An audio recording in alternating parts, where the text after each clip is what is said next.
Hello students, welcome back. आज हम discuss करेंगे अकाउंटिंग रेशियोज में how to calculate stock turnover ratio. Stock turnover ratio calculate करने का फॉर्मूला क्या है? कॉस्ट ऑफ गुड्स सोल्ड को हम डिवाइड करते हैं किससे? एवरेज स्टॉक से। अब देखते हैं कि क्वेश्चन में क्या क्या इन्फॉर्मेशन गिवन है। सेल्स दे रखी है 2,20,000 की, एवरेज स्टॉक है 40,000, सेल्स रिटर्न है 20,000 और ग्रॉस प्रॉफिट है कितना? 20% ऑन सेल्स। तो देखो एवरेज स्टॉक तो साफ साफ दिया है 40,000। हमें क्या कैलकुलेट करना पड़ेगा? Cost of goods sold. तो cost of goods sold calculate करने का फॉर्मूला क्या होता है? Net sales minus gross profit. अब हमें नेट सेल्स क्वेश्चन में डायरेक्टली नहीं गिवन है। क्या क्या दिया है? सेल्स दे रखा हो, सेल्स रिटर्न दिया, तो हमने नेट सेल्स कैसे निकालेंगे?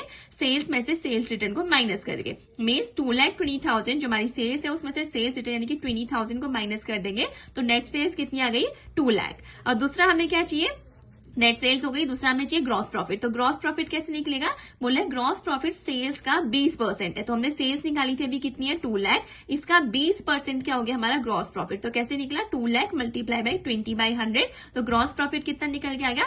40,000। अब हमारे पास कॉस्ट ऑफ गुड्स सोल्ड निकल के आ जाएगा। कैसे? नेट सेल्स थी हमारी 2 लाख, ग्रॉस प्रॉफिट निकल के आएगा 40,000, तो कॉस्ट ऑफ गुड्स सोल्ड आ गया 1,60,000। फॉर्मूला में पुट करते हैं। कॉस्ट ऑफ गुड्स सोल्ड 1,60,000 है, एवरेज स्टॉक क्वेश्चन में गिवन है 40,000। तो हमारा STR यानी कि स्टॉक टर्नओवर रेशियो कितना आ गया with the help of this formula? That is 4 times.